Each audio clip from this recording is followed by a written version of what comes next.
All right, the Golden Age of Strat, 1977, 1984, and draft results. I'm going to put two videos together here, giving an example of how a draft was done with one of the teams. First, I want to go and the team I'll do would be the Baltimore Orioles, as the team I've selected to go for.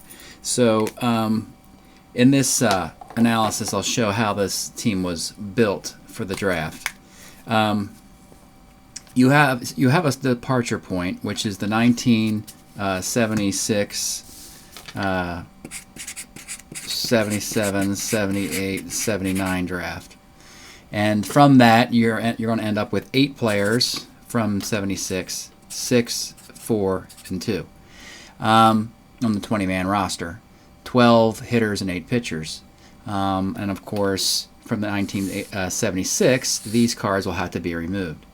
So I have the card stack here, and I've already removed the 8 1976 cards, and I'll list those players here so you know who that is. So in 1976, Orioles had Jim Palmer.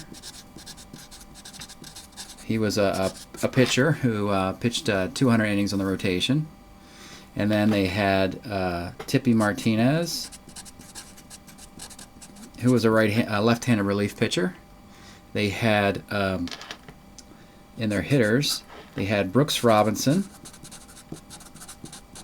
their Gold Glove third baseman, Hall of Famer. Paul Blair, Gold Glove center fielder. Both of these players were near the end of their career. They had catcher with a strong arm, Rick Dempsey. They had another catcher, Dave Duncan. They had a slick fielding shortstop, Mark Belanger. And they had one more pitcher, a relief pitcher named Pat Darcy, who they got out of the Cincinnati organization. So those were the 8 players from the 1976 card set. Now I'll show you the players right here. First I'll start with the 6 players from the 77 card set that would still be in the league. And that would be Lee May, who could play first base or DH. Eddie Murray, who also could play first base or DH. Ken Singleton, right fielder. Elliot Maddox, who could play center field and play a little bit of third base. Pat Kelly, who could play all the outfield positions. And a relief pitcher named Steve Foucault, who they drafted out of the Texas organization. And these were the 6 players from 1977. So going back to the original list here, we added one more pitcher, Foucault, and we added 5 more hitters. The next group would be the 4 players from 1978, which would be Scott McGregor, a left-handed starting pitcher who goes on the rotation. Dennis Martinez, a right-handed starting pitcher that goes on the rotation. Billy Smith, a middle infielder. And Kiko Garcia, another middle infielder. So those are the 78 cards. So now you added two more of each. And lastly, the 1979 card set. And in 1979, the Orioles added, Mike Flanagan, who was the 1979 Cy Young winner. Mike Flanagan won 23 games for the Orioles in 1979. And they also added Tim Stoddard to that list, who was a nice righty setup man. So they added 2 more starting pitchers. And if you look at the counts, you will see that you have 1, 2, 3, 4, 5, 6, 7, 8 pitchers, and you have 12 hitters. So the first thing that has to be decided is, what do you do with these 8 players from 1976? 4 players are considered restricted free agents and can be renewed. 2 players are waived, and 2 players are retired. The first decision is who to keep. And they decided on keeping Jim Palmer, Tippy Martinez, Rick Dempsey, and Mark Belanger. They had to retire 2 players, and the players they retired are 2 players who 1976 was their final year. That's Dave Duncan. He was out of baseball in 1977, so he gets retired. And Pat Darcy, who was pretty much washed up as well. Which leaves 2 other players who the Orioles put on waivers and can sign with any team. And those 2 players would be Brooks Robinson and Paul Blair. Now these 2 players going on waivers, they're kind of near the end of their career. Brooksy, his final year would be 1977, and Paul Blair moved on to the New York Yankees historically and won a couple World Series rings for them in 1977 and 78. So, as waivered players, Blair and Robinson are free to negotiate with any team in the league, including the Orioles. So, now we're set up for what happened in the 8-round draft that I just took place. Well, let me remind the strategy that's involved in the draft. You have an 8-round draft, and in the first round, let's turn this over then. The first 4 rounds of the draft, you have to take 1 player from each of the 77, 78, 79, and 80 boxes. You can take in any order, but you have to take the best player to the worst player in the first 4 rounds. 1 from each box. And then after that, in rounds 5 through 8, we start with each year succeeding with the smallest talent pool. We start with 77. We take a player from that box, since that has the smallest remaining players, since most of the players in the league are from that season. And then we go to the next, we get to a larger talent pool for 78, 79. And when it comes to making the 8th and final roster choice, we want the largest selection possible, which would be for the 1980 card set, since to this point only 1 player has been selected from that card box. So let's see what the Orioles did with their draft. With the first pick in their draft, the Orioles selected Jim Palmer. And the year they selected Jim Palmer was 1977 as a 20-game winner.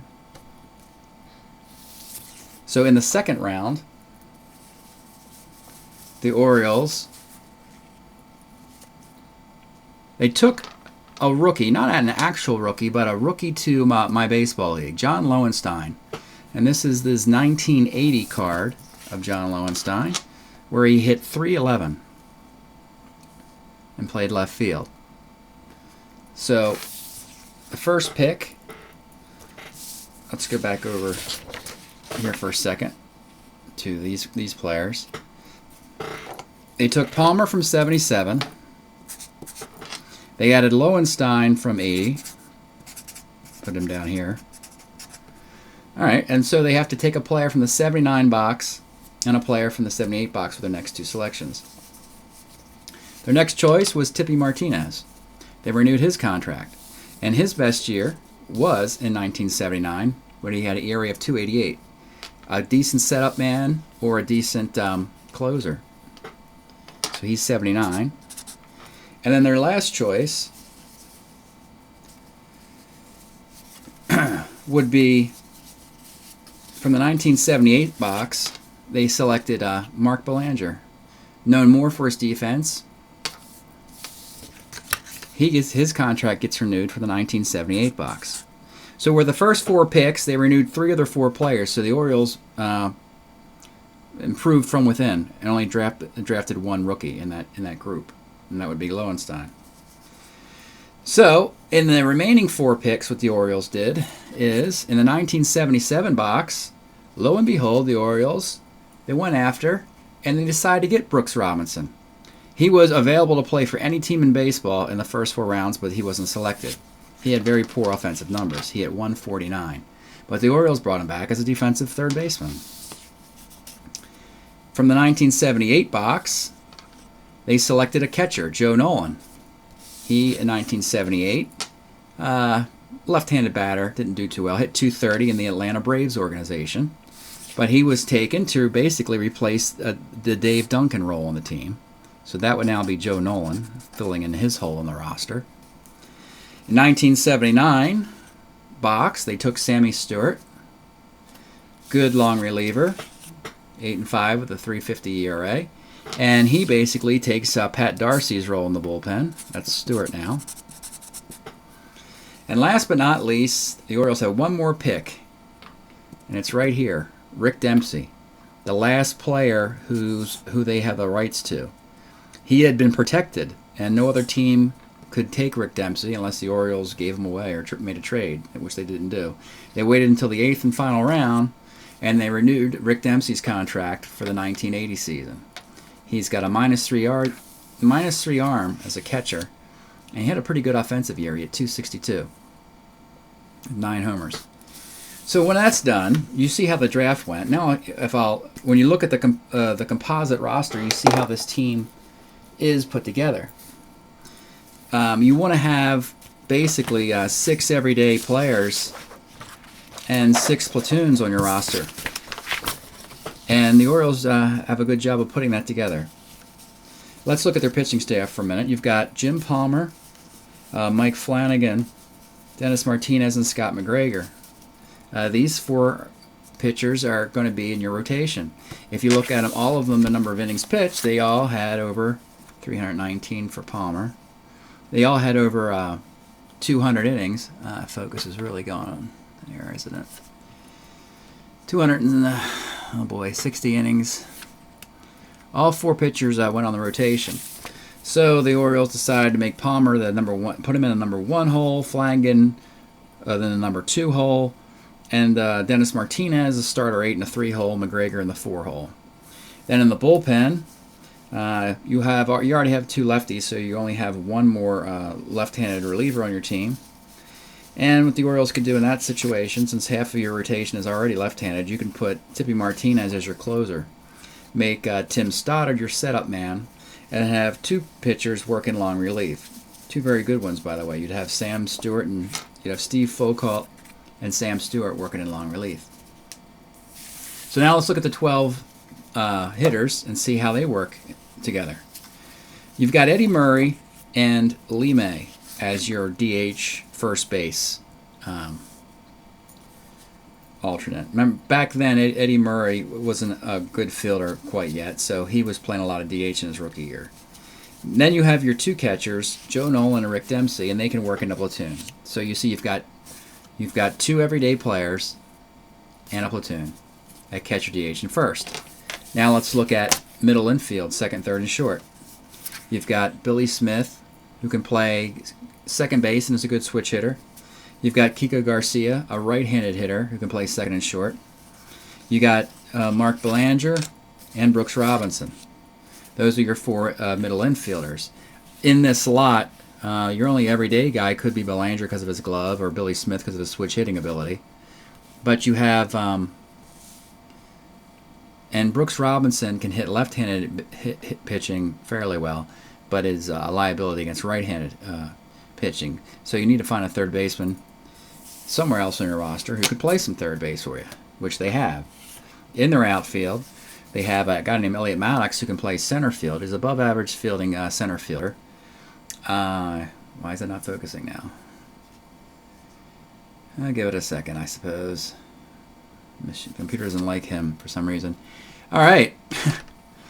There we go. So there's Maddox, who can play center field and play right. He can play third baseman against right-handed pitching and center field against left-handed pitching.